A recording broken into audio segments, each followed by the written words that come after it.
Oh boy, it has started. It has started. 2026. It started with a super big bang. I'm excited. 5 minutes with the fishing crew. It's the Cedar Shore Walleye Tournament, 2026, day number 1 tomorrow. It's the rules meeting tonight. Of course, we always have a little chit chat and a conversation with folks getting ready to fish the tournament tomorrow. And Ben Beadle is here with me. He just finished practice, and I had word out that the minute he walked in the door, he's supposed to come and find me because we have a lot to talk about. We want to talk about the win last year. You and Bo, the Gov Cup. I mean, monumental, right? Yep. You know, Oh yeah, for sure. That's, I guess, I don't want to say that's the pinnacle of it all because there are bigger and better things. Yeah. But at home, right here, you know, it's a big deal. So you got that Gov Cup under your belt. You're out fishing. Well, you're working so Bo can go fishing, right? Yep. You're doing a little extra guiding. Yep. Back guiding and right on. You're putting in the time, which by the way is pretty doggone kind of you. But you're making money though too, right? And it's costing you to do these tournaments. But let's go to the big picture.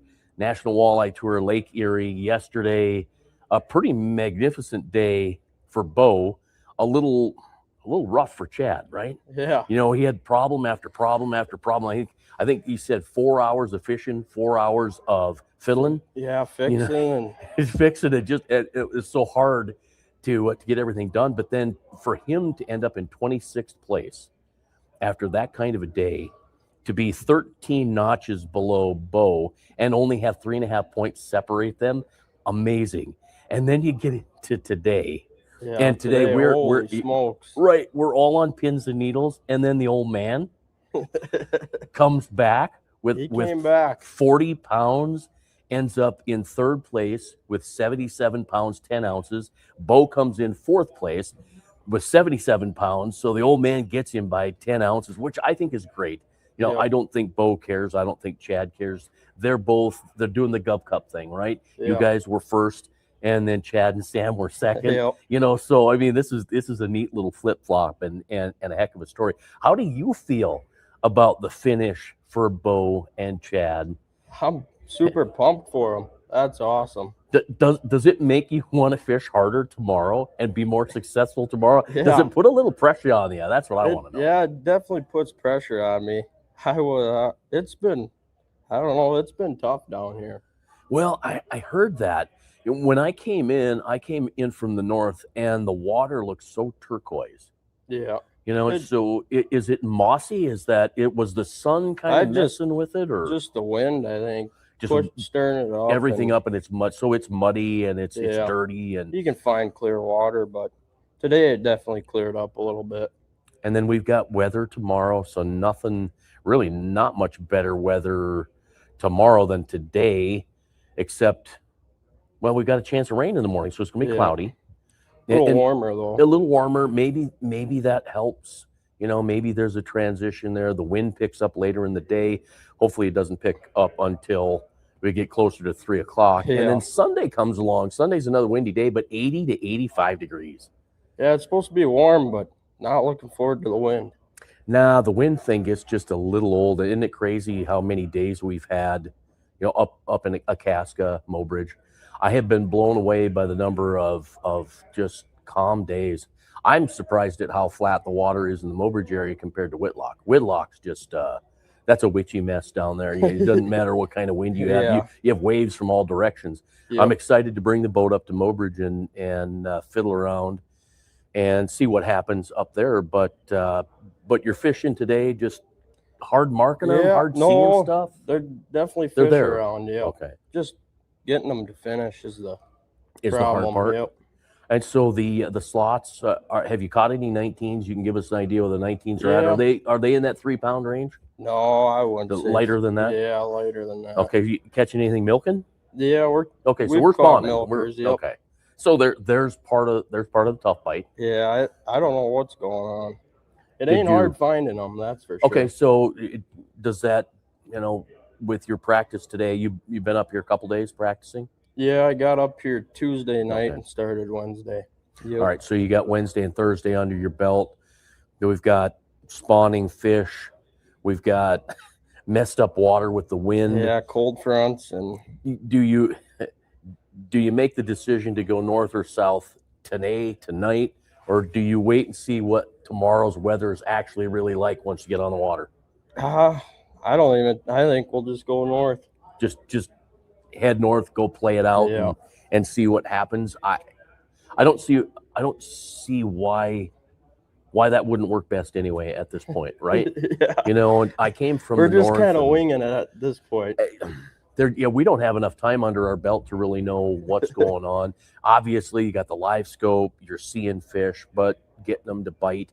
Do you think is it going to come down to a vertical jigging kind of thing? Or you're not gonna troll, are you? Maybe gonna have to, right? My buddy that's fishing it with me, he's trying to get me to start trolling.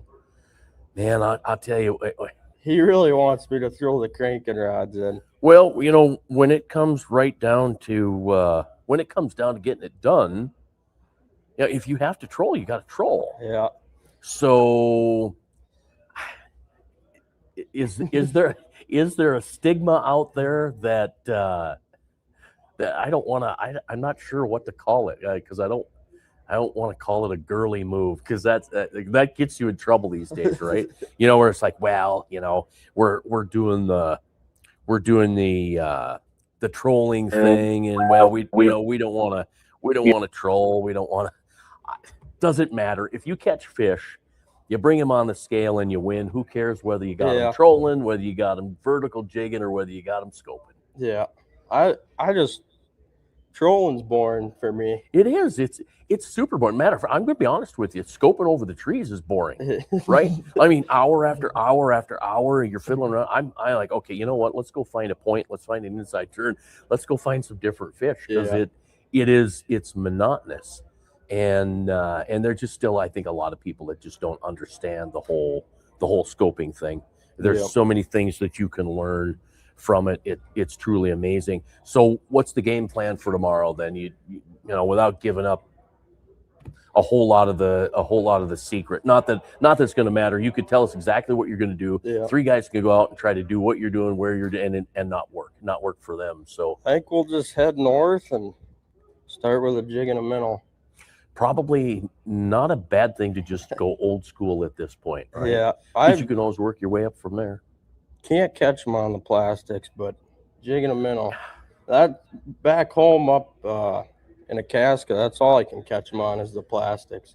Yeah, can't catch them on the jig and a minnow this year, but I can catch them on a plastic. That's the really only thing weird. I've caught them on up there.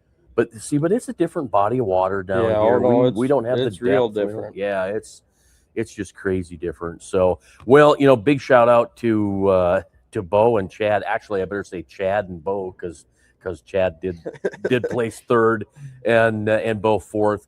Great finish for a lot of guys. You know, Austin Tomsek coming in 86 pounds plus. I mean, it was major. Thought for a while there that Dylan Nussbaum was going to actually win a tournament, right? Yeah. He was, because I think he's had a few seconds and thirds, but I don't think he's had the one. And then, you know, we knew for certain at that point that neither Chad nor Bo could win it, but they were going to be top 5. Yeah. So that was pretty epic finish.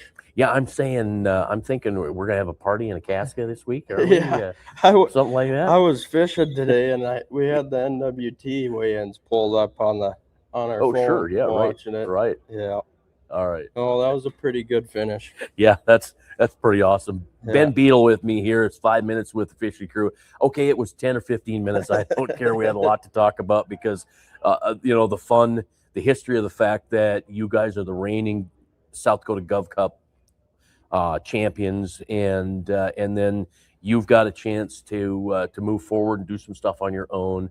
And then we've got Chad and Bo doing well. So truly amazing and just nuts. I mean, I'm super excited. I mean, I might be just a little extra giddy, you know. So maybe your dad can calm me down a little bit. I don't know. I know they're going to be here to watch you weigh in and stuff. So hopefully they're coming tomorrow at some point. And it'd be good to have some family around. So thank you very much. Appreciate it. Yep. Ben Beadle going to be out fishing the Cedar Shores Walleye Tournament tomorrow and Sunday, we've got wind to deal with, we've got warm front to deal with, we've got cold front, we've got rain, and we've got wind. So we're going to have it all. It's the Cedar Shore Walleye Tournament here in Chamberlain. And we want you to tune in tomorrow for the takeoff at 7 a.m. and then, of course, at 3 p.m. for the weigh-in on Saturday and on Sunday. So, Ben, thank you very much. Appreciate it. Thank you.